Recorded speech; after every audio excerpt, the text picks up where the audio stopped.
Aujourd'hui, dans le cadre de ce concours, je vais vous poser une question assez étrange. Et si on pouvait diagnostiquer les cancers avec des pommes? Alors là, je suis d'accord, cette question, elle est un petit peu trop brute de pomme et je pense qu'on va devoir revenir en arrière pour mieux comprendre. En effet, vous savez peut-être que dans certains cas, lorsque l'on veut mieux observer les organes en imagerie médicale, on peut avoir besoin d'une petite piqûre.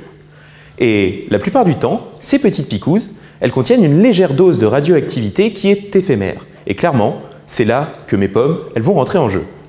En effet, vous connaissez probablement tous déjà les atomes, ces petites briques qui constituent tout ce qui nous entoure. Eh bien, imaginons que ces atomes, ce soient des fruits. Il y en a de différentes sortes. Par exemple, il y a les pommes, les fraises, les bananes et les poires. Au sein de chaque type de fruit, il y en a de différentes variétés.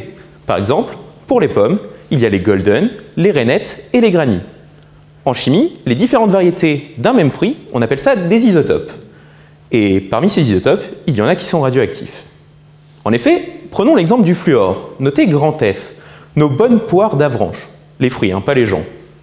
À la différence du fluor qui sont contenus dans les dentifrices ou dans les poêles en téflon, ce sont des poires radioactives que l'on utilise en imagerie médicale. Et comme toutes les bonnes choses dans la vie, la petite poire du grand-père, il faut en consommer avec modération, car à trop haute dose, ça peut devenir dangereux. L'autre inconvénient, c'est qu'une fois ingérées, nos poires, elles se transforment en fraises dans notre corps. Et le problème, c'est qu'on est seulement capable de détecter les poires dans notre corps et non pas les fraises. Du coup, à l'heure actuelle, tout le challenge, ça va être de se passer de ces isotopes radioactifs et de choisir la bonne variété de fruits qui nous permettra d'être observés tout au long de notre analyse. Et c'est donc pour répondre à tous ces petits problèmes que ma thèse et moi, on entre en jeu. Et clairement, je vais vous spoiler la fin directe. Oui, mes travaux de thèse semblent bien indiquer que l'on va y arriver, et c'est grâce à l'azote, noté grand N, nos bonnes pommes de Normandie, que l'on va y arriver.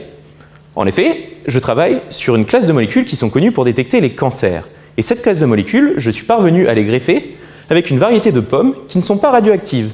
Et ce résultat, il est vraiment très intéressant d'un point de vue de l'imagerie médicale, car il tire surtout parti du fait que ces pommes-là, elles ne se transforment pas en fraises. Ainsi, on règle à la fois le problème de radioactivité des poires, et surtout, on n'a plus besoin de se dépêcher pour réaliser notre mesure.